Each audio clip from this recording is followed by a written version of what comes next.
Hi there, welcome to Grain TV. I'm Kevin McNew. It is Friday, March 24th, and a down day in the market for beans. Let's take a look at the trade action through Grain Hedge's trading platform.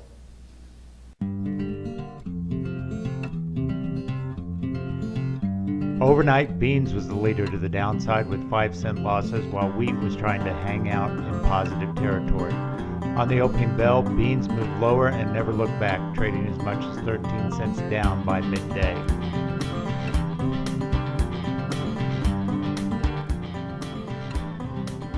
By the end of the day, soybeans were trading down as much as 18 in the last few minutes of trading, but an anemic comeback helped trim the losses at the end of the day.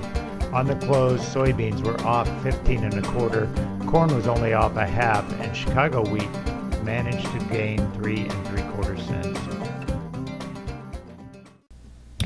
Welcome back. Let's take a look at some of the news that was shaping the market today. Let's start first of all with wheat. There was some business going on in international markets. Taiwan bought some U.S. wheat, hard red winter wheat that was 98,000 metric tons. Also in the market was Jordan, but those deals weren't announced by the close today. Other news that came out today, there was some early indications of what analysts are looking for in next Friday's March 31st report, this time on the Bloomberg Newswire. Analysts on average are looking for about 80.3 million acres of soybeans. That's up about 5 from last year, and 90.9 million acres of corn, off from last year's number, and wheat coming in at 46.1. Reuters will also have their analyst surveys as well, and we'll be talking about more of those numbers as we get into next week.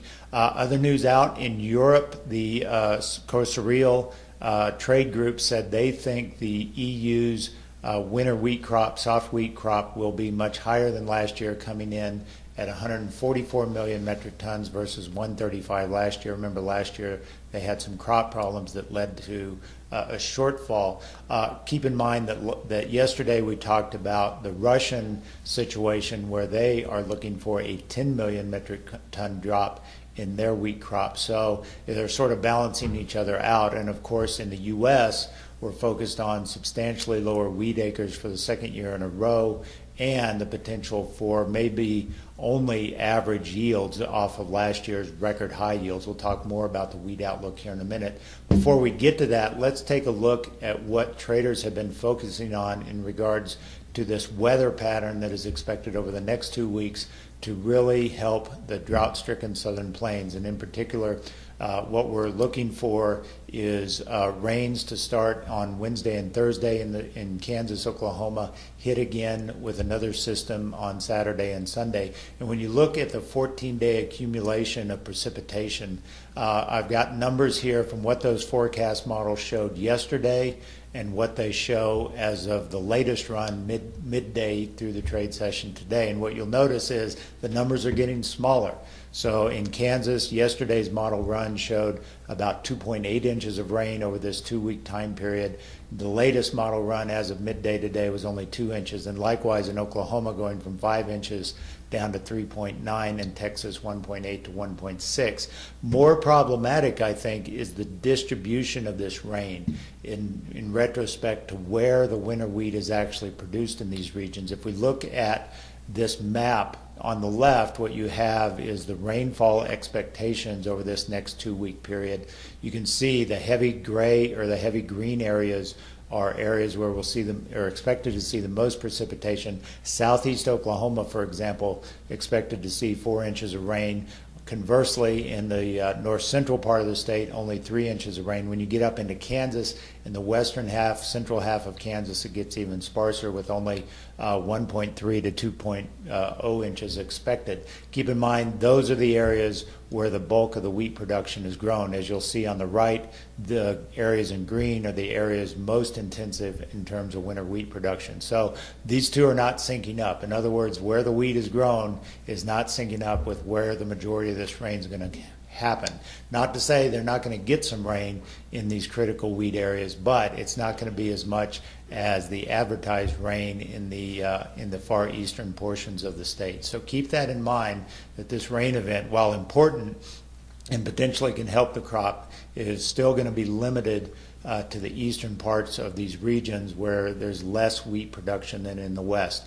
Now, when we look at U.S. wheat production potential and we look at the expectation of lower acres, the expectation of normal yields at best off of last year's substantially high record yield, Planalytics, our good friends at Planalytics, have released their latest winter wheat forecast, or their first of the season, based on satellite greenness values. If you're interested in getting those forecasts, let us know at GrainHedge.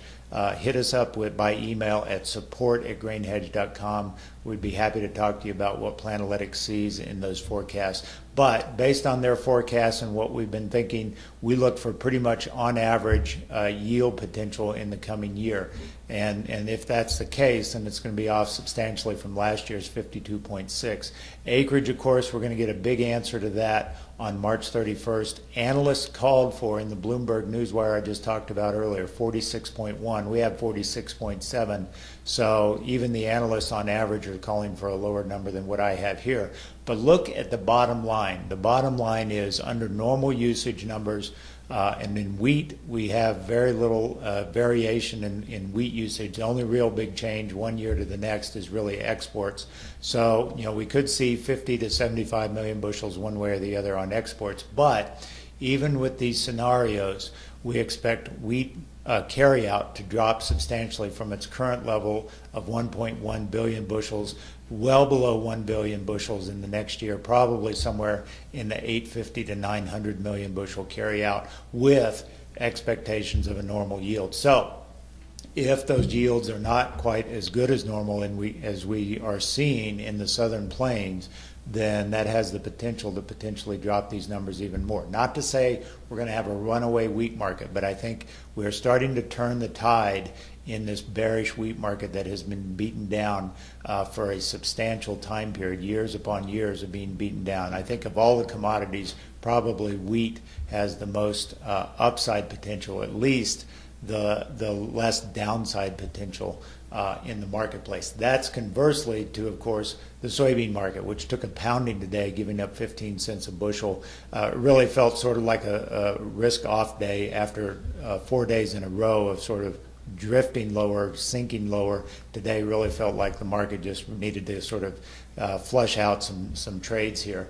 And so what we saw in the May chart here on soybeans is a nice close around 975, which happens to be the 0.16 or 0.618 Fibonacci retracement off of the lows set back excuse me, at 938 and the highs at 1088. So, we're sort of at a point that could be somewhat supportive here, closing above that closing around that 975 mark. We did trade below it by about 3 cents, but managed to push back towards that 975 mark on the close. Next week, I think there won't be any sort of major correction higher. I would expect either a drifting or continuation of this trend down because of all the negative fundamentals coming out of South America. So keep that in mind going into next week. Big crop report, the potential for more risk down in the soybean market. As always, if you'd like to learn more about how we can help you in your own grain trading situation, lowering your costs, giving you valuable intelligence like Planalytics, weather and forecasts on crop yields, give us a look at grainhedge.com. Have a great weekend. We will talk to you on Monday.